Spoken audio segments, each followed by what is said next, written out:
Wanted to talk about we're efforting Michael Bruntz right now of Husker 24/7 to try and talk a little bit of Nebraska football here. But before we get to that, I kind of wanted to talk about, you and B had a little bit of disagreement on how you see that USC Utah game. Yeah, I just don't know, man. I mean, no Cam Rising, right? Yeah, which that's been a huge problem for them. And right now, like, even their backup is not projected to play. Like they're expecting to play like a third or fourth string quarterback in Bryson Barnes. Yeah. And would I rather see him and the Wildcat look that they've been using with their safety? I'm not even going to try to pronounce his name, but they're using him a lot. Would I rather have those two versus the projected number one pick in the draft? I'm going to lean the number one pick in the draft, even if USC's defense is bad. USC's defense is bad, and man, they got beat up. Bad defense, bad offense. Like, see, this is what I've been saying all year or all week, right? Right. Is you have to be competent on offense to take advantage of a bad defense. I don't know if Utah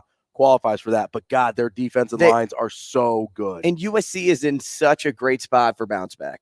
They are in such a good spot to do it. They're at home. I just don't see it happening. I know Utah has the streak going, right? They're 4-0 in their last meetings, but it just doesn't seem like Caleb Williams is going to let the Utes get the better of him this weekend. Yeah, for me, that's a total stay away. You know who I'm not staying away from, though, is our guy Michael Bruntz of Husker 24/7.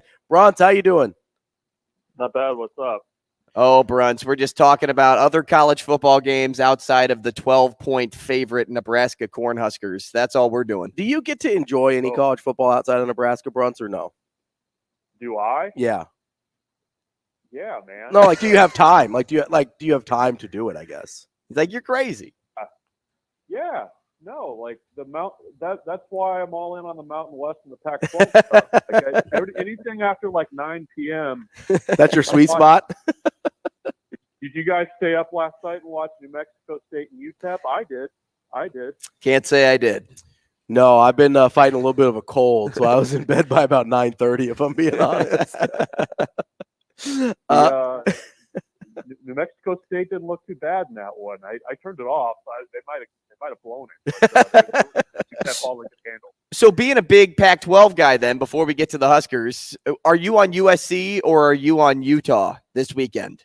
I'm staying away from that one. See, that's what I said. But if you had to choose a winner, like an outright winner, what would it be?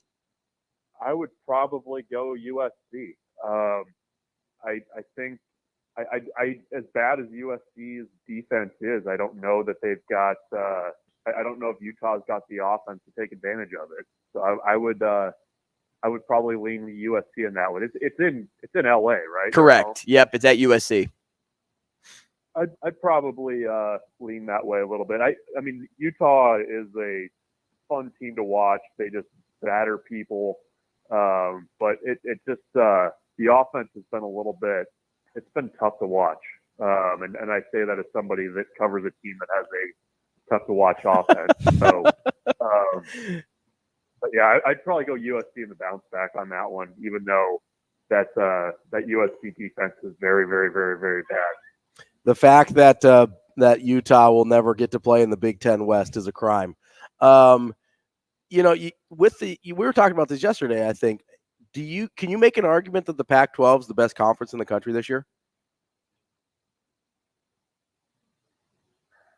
So you got Washington, you've got Oregon, you've got Oregon State, who's a lot better than I think people. Yeah, they're 12th in the country right now. And, I mean, I would put them against, even I kind of wonder if they're not even better than some of the other Pac-12 teams that are thought better. I think they're better than USC. I mean. Yeah, no, well, it's funny. I mean, like, Colorado needed to get that game against Stanford, or else they're not going to be bowl eligible. Because Oregon State's got to go to Boulder, which I mean, whatever. But Oregon State's good, anyways. Who else do you got? Utah's hanging around there. Utah's still 14th in the country. I mean, correct. That's still a really good team, despite how bad that offense is. We mentioned USC at 18. Washington State not ranked, but pretty good. And then UCLA is kind of right on that. Well, and are we sleeping on Arizona? I mean, better than people think, I think. I don't know that I've missed a game worse than that one. I did not see that coming at all. But, I think it's the one thing that the Pac-12 has this year, and then I'm sure everybody tuned in to listen to me talk about the Pac-12. Yep. But they've got like teams that are like 9-win type teams, where before it was so top heavy with USC and Oregon, and I think they've got some good coaches out there right now. I think DeBoer at Washington, he's a fantastic coach. I think Jonathan Smith at Oregon State, he's going to have some decisions he's probably going to have to make in the next couple of years about what direction he wants to go. So yeah, I mean, I think it's a fun conference this year, where in the past it was just kind of like a bunch of teams just battling to get to 6 wins. I mean, now you've got like legit, probably 3 through about 7 in that conference that would be pretty competitive with about anybody in the country. Bruntz, as we change directions and talk Big Ten football, Nebraska as much football. as I'd love to just move into Penn State, Ohio State, we'll talk a little Nebraska here. How important, because we talked about this a little bit yesterday too, how important is it for Nebraska to be the one that goes 4-3 this weekend, not only for seasonal expectation purposes, but also for the vibe in and surrounding the team the rest of the way? Like, you can't lose to Northwestern as a double-digit favorite, right? You would not want to, no. I think for Nebraska, it's an important game because you're coming out of the bye week. You had all that momentum going into the bye week from the Illinois win, and I think the feeling that you want is that you were starting to turn things around already when you beat Illinois. You improved on that during the bye week, and now you're kind of setting yourself up for. I mean, this 3-game stretch right here is basically what whether or not you're going to a bowl game. I mean, let's be honest. That's outside noise. I understand that. Matt Rhule doesn't want that outside noise, but I mean, there's, it just kind of tells you how thin the margin is for Nebraska. I mean, you could be walking off the field in East Lansing in the first weekend in November, bowl eligible, or Nebraska could, conceivably lose all 3 of those games. I mean, that's just kind of where it's at. So, this is an important one at home. And I think it's not just kind of like the proof of concept from like the coaching staff's point of view, but it's an important mental test for this program, where how do you handle just the tiniest crumb of expectation and good feelings? This is not a type of situation that, in the last 10 years that Nebraska football has done a good job of handling. So we'll see if they can do that.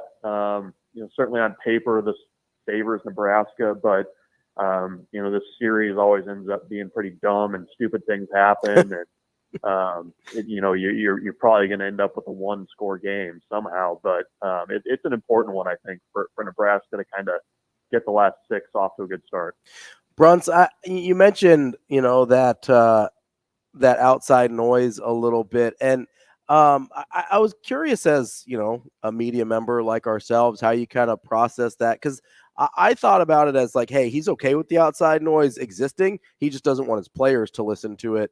Where it feels like in maybe years past, other coaches have almost wanted like media members not to do their jobs, just to eliminate the outside noise from their players. I guess, how did you think about that particular line from Coach Rhule?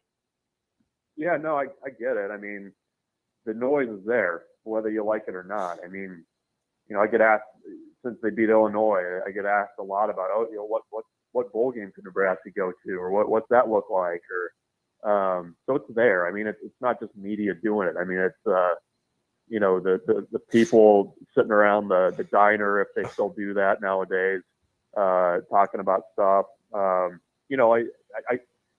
part of it, I think, stems from the fact that Nebraska fans just want badly for things to go the right direction. And like when you kind of start getting the car rolling down the hill a little bit, you want to hop in and you want to hit the gas and go. And I just think that's kind of where they're at as a program. And Matt Rhule knows like that's going to be out there. But his, basically since the day he arrived, I mean, they've been focused on the next day, the 1% better line that they say all the time. I mean, that's what he wants to build his program on, which is, kind of runs counter to people wanting to know if Nebraska is going to be playing in Detroit or Las Vegas, or if there's a chance they could end up in Nashville. So that's just kind of where things are at, and it's a matter of the players and the coaches to keep their heads down and keep working, because this is not a finished product by any means, and certainly still not a program where you can count on just throwing the balls out there and feeling like you can show up and beat somebody. It's going to take 4 quarters against Northwestern, I think, to beat them. Bruntz, the other thing you mentioned was Nebraska's kind of historic inability to handle success well. And a lot of those guys are still on the team that have experienced those things. How much do you think it helps that Coach Rhule just even acknowledges and is aware of that in terms of how far that goes to correcting the issue? Yeah, it's in the walls. There's no denying that. Just like the types of plays that cause you to lose football games seem to sometimes be in the walls. The turnover stuff and things like that. I think Matt Rhule has a good handle, more than probably any coach that I've covered at Nebraska, on kind of diagnosing what's going on and what's there. And being aware of the history and kind of how that affects things, because it does. This is a program that's lost a lot of games, and most of the veteran players on this team, their career highlight to this point has been beating Iowa last year. That's just kind of where they're at. So yeah, you have to acknowledge it. And I don't think the message that the players are getting from the coaching staff has changed at all. It's been a consistent message going back to November when Rhule got here. So I think that helps. But he even had a line in his pregame speech in Illinois about, wishing for something good to happen or waiting for something good to happen. I feel like that's kind of what he's up against. Is how do you, as a program, kind of grab the bowl and go out and make sure it happens. So that's a challenge. And it's not something that I don't think you can just kind of get rid of that overnight. It's going to be a multi-year kind of thing. Bruntz, the key to the second half, game by game, is what? The key to the game. It's a turnover thing, right? In my head, this is a defense that's going to keep you in every game. You're over the last 6, you're playing 2 teams that have interim head coaches. You're playing 2 other teams that are down the starting quarterback. You're not playing any, real high-powered offenses. I would probably give the nod in that group to Maryland, but then again, they lost at home last week to Illinois, which I still don't understand. So. I think as long as Nebraska kind of takes care of its own business, they don't turn the ball over. You try to be as efficient as you can on offense. I think that helps a ton in getting you wins, because this is a defense that's going to travel. They're certainly going to be testing against Iowa and Wisconsin and kind of the more typical run-heavy teams. But I think 6 games into this, you kind of have an idea of what this defense is, and I think that's going to be the recipe: is play well on special teams, manage the game on offense, and let your defense go out and win. It's Big Ten West football.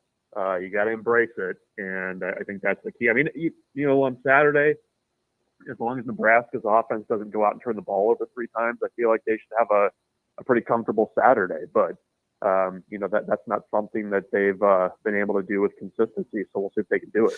We've seen the attempt to clean up play, and it's just been very slow. The process has been slow to try to get to where they want to be. Do you think that process is going to continue to be slow? Do you think it's something that they possibly figured out during the bye week, or something that can be figured out in a week's time, say against an opponent like Northwestern? Yeah, I don't know that everything's going to magically look great. I think what the bye week coming when it did does for you is it allowed Nebraska to kind of sit down and say, okay, we didn't come into the season expecting Heinrich Haarberg to be our starting quarterback. We expected to have some of our wide receivers out there that we were maybe banking on at the start of the season. We hope that we have our other two running backs. Like, basically, how do we make this puzzle fit? And what do we do well? How can we be efficient? I would hope that coming out of the bye week and having a week to kind of work on things that, it would look a little bit better. I mean, I think the kind of controllables and, cutting penalties, things like that, I would hope that those would get better, with a little bit of a pause and a time to kind of refocus on yourself. We'll see if that happens. But I'm expecting a little bit more of not a pared down playbook, but I think kind of just sitting down and having a self-scout and kind of seeing what they did well would probably help them, given, all the changes that they've had, the injuries that they've had, and kind of how they've had to piecemeal it together on offense the first 6 weeks of the season. I mean, I don't think this is the offense that they would love to be running right now, but sometimes you just to play the cards you're dealt. We're talking with Micheal Bruntz, Husker 24/7. Bruntz, I know you don't focus, exclusively on recruiting like some of your colleagues over there at Husker 24/7, but if you are a Nebraska coach, I guess what level of concern would you have about Carter Nelson's seeming flirtation with Notre Dame? I would say on like a scale of 1 to 10, maybe like a 3. Okay, so not much. 4.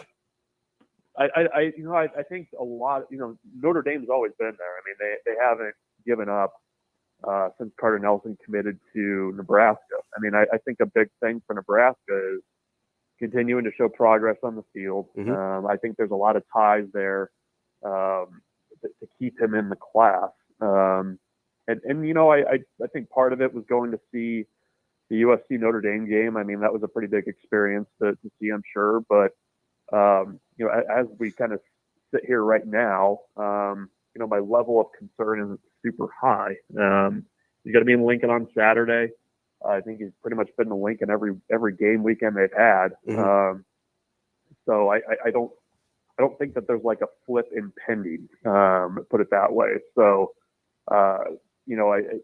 it is noteworthy though that, you make the trip. The fact that Notre Dame sent a staffer to small town Nebraska on a random Friday night, Mm-hmm. that's notable. But I don't know that there's a huge level of concern from Nebraska's point of view right now. I mean, they were well aware of that visit happening. Matt Rhule indirectly referred to that this week, so I'm not hitting the panic button yet. Bruntz, I think you'd be really good to answer this question, and I've been saving it for you specifically because I heard a quote from Coach Rhule last week that he said, "I don't need to prove anything to anybody, that the process works." And the question that I have for you is this: do you think it's hard for fans to separate where they want the Huskers to be and overall just be patient with where the team actually is today? Yeah, it is hard. I mean, when you watch the program basically flounder for 20 years, that's hard. That's kind of hard it's hard to be told to be patient, and I understand from Matt Rhule's perspective, it's like, I haven't even been here a year. Like that's not my fault. I'm working to build this thing. Nebraska fans have been, going to road games and, coming. You watch Nebraska fans coming home from road games the last 10 years or so. It's sad to see. Like, people just kind of, thumbing on their phones in the airport, just looking down. I mean, that's kind of what it's been. So I can see both sides of it, where from the coaching staff's perspective, they're like, this is going to take time. It's a big rebuild. And then, from the fans' point of view, it's like, look, we've been here the whole time. It sucks. We want to win games. We want to be happy when we leave Memorial Stadium and travel on the road. And, I think it's tough too when you see programs that historically, are seen as being below Nebraska having success. I mean, like Kansas having success, Colorado, their little flash in the pan to start the season, when they were kind of having to rebuild everything too. It's hard to be patient. I get that, but I mean, I can kind of see it both ways. That Matt Rhule believes in how he's going to do things, how he's going to rebuild things. He's done it twice at other stops, and Nebraska fan, sitting there having not gone to a bowl game since 2016 is wanting to see some return on this stuff. Bruntz, I'm curious. I'm very fascinated by you being a Heisman voter, so I like to ask you Heisman questions. I know that Michael Penix, and I know you can't talk about specifics, but I know Michael Penix is the dramatic Vegas favorite right now. But I kind of look at the group of candidates, and I don't know that I've seen, that quote unquote Heisman moment yet. How much stock, when you're kind of evaluating these things, do you put in some of those like marquee moments versus the entire body of work? I don't know. The Heisman moment, it's kind of got to be on top of the body of work, right? Mm-hmm. Like, I think sometimes, especially early in seasons, people can kind of become prisoners to the moment a little bit. And Sure. like everybody tripping over themselves to say how great this performance was and where it ranks and all time and all this other stuff. And it's like, well, we'll see in November. Like, that's just the way the college football season goes, where you have ebbs and flows, and guys that look great in September fall off by the time they reach November. I mean, in my head, it's always like, okay, what's the body of work? Like, were you able to do it consistently over the whole year? And that in my mind weighs a little bit more than just like, okay, I went out and won a big game. So a Heisman moment more of like a tiebreaker if you got guys with similar bodies of work? Sure. Yeah, that's fair. All right, that's Michael Bruntz, Husker 24/7. Bruntz, I'm probably going to ask you a Heisman question every week. Like I said, I'm a little fascinated by it, but I appreciate you indulging me and talking to us every week. We'll talk to you again next Thursday. Thanks, Bruntzy. See you guys. Yeah. Bye. That's Michael Bruntz of Husker 24/7. Coming up next, we've got more Hurrdat Sports Radio.